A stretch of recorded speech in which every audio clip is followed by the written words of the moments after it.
Exercise 3.2 का third question के अनुसार on comparing the ratios A1 upon A2, B1 upon B2 and C1 upon C2, find out whether following pairs of linear equations are consistent or inconsistent। जैसे question number 2 में हमने comparison किया था और question number 2 में बताया था कि जो मेन इक्वेशन है वो आपकी कौन सी है, a1x plus b1y plus c1 equal to 0, a2x plus b2y और प्लस c2 इजिकल टू 0। ये इक्वेशन आपकी जो होती है ये मेन इक्वेशन होती है आपकी लीनियर इक्वेशंस के। तो हम जब कंपैरिजन करते हैं, कंपैरिजन में क्या करते हैं, क्वेश्चन नंबर फर्स्ट को लेते हैं क्योंकि स्पेस थोड़ा कम है, इतना टफ क्वेश्चन नहीं, बहुत आसान क्वेश्चन है। a1 की वैल्यू क्या है जब हम कंपैरिजन करते हैं 3, b1 की वैल्यू क्या है आपकी 2 और c1 की वैल्यू क्या बन जाती है आपकी 5। दोनों c1 की वैल्यू इस साइड है तो हम इस एक जैसी वैल्यू मान के चलेंगे। a2 की वैल्यू क्या है आपकी 2, b2 की वैल्यू क्या है -3 और c2 की वैल्यू क्या है आपकी 7।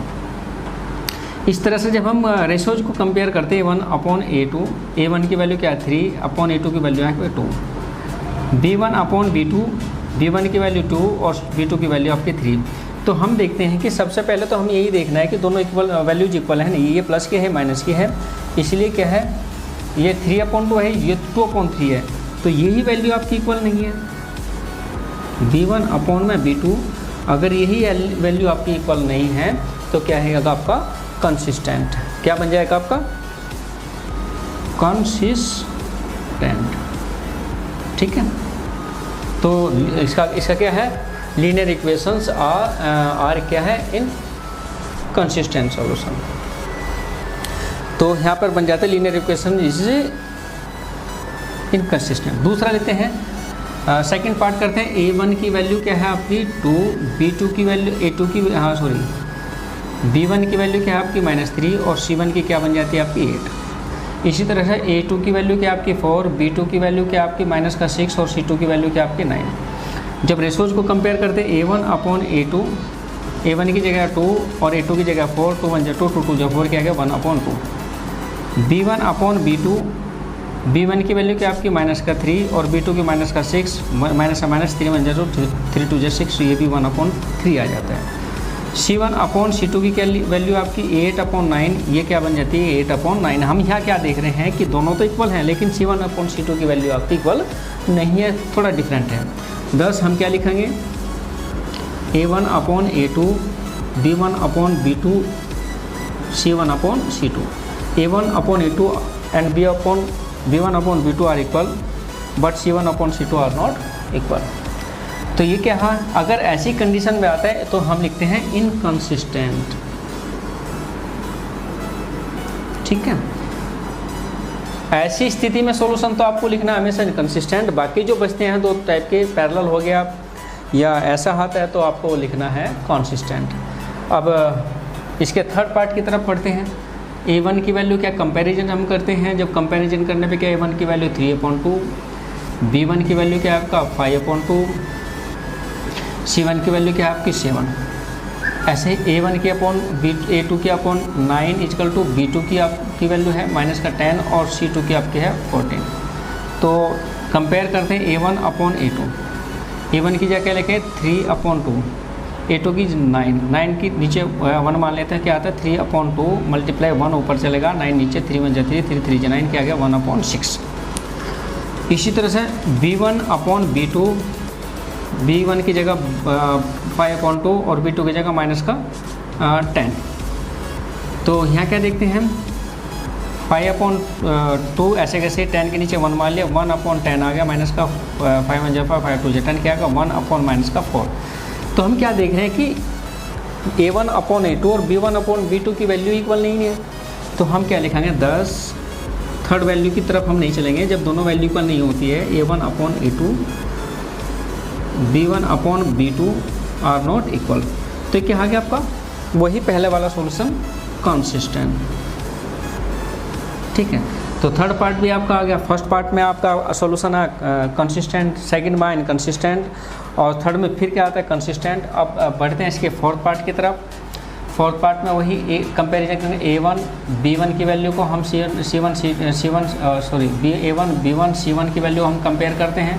A1 की वैल्यू 5, B1 की जगह -3, C1 की जगह 11। A2 B2 C2, A2 की जगह आपकी -10, B2 की जगह 6 और C2 की जगह आपका आ गया 22।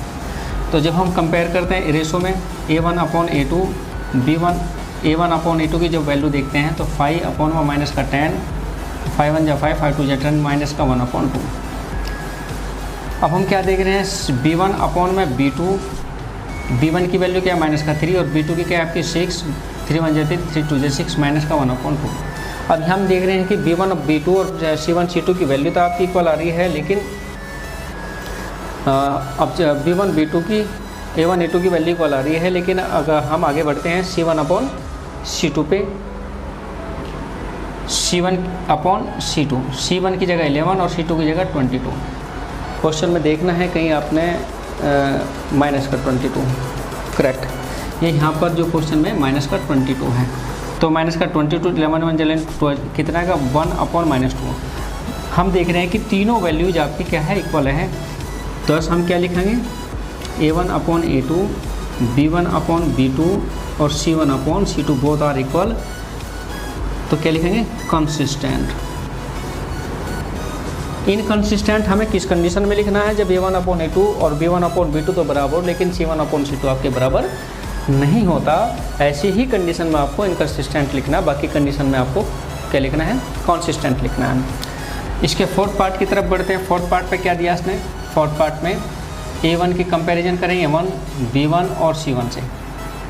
A1 का क्या 4/3, B1 का क्या है 2 और C1 का क्या है आपका 8।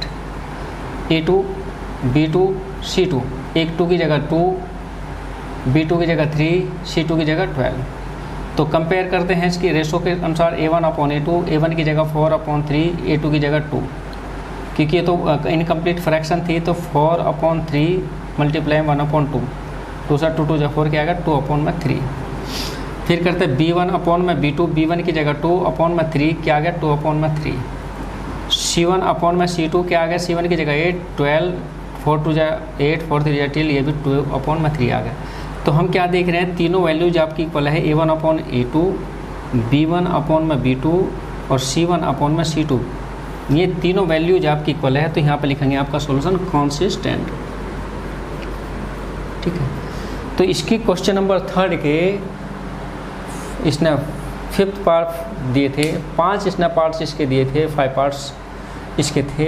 तो पहले पार्ट्स का आंसर आता है आपका कंसिस्टेंट, सेकंड का आता है इनकॉन्सिस्टेंट, थर्ड का आता है कॉन्सिस्टेंट, फोर्थ का भी कॉन्सिस्टेंट और फिफ्थ का भी आपका आंसर आता है कॉन्सिस्टेंट। ठीक है। इस तरह से आपके क्वेश्चन नंबर 3 पूरा कंप्लीट सॉल्व हो जाता है, जो आपका वाइट बोर्ड पर दिख रहा है। इस तरह से आप इसको नोट भी कर सकते हैं और इसका स्क्रीनशॉट भी ले सकते हैं।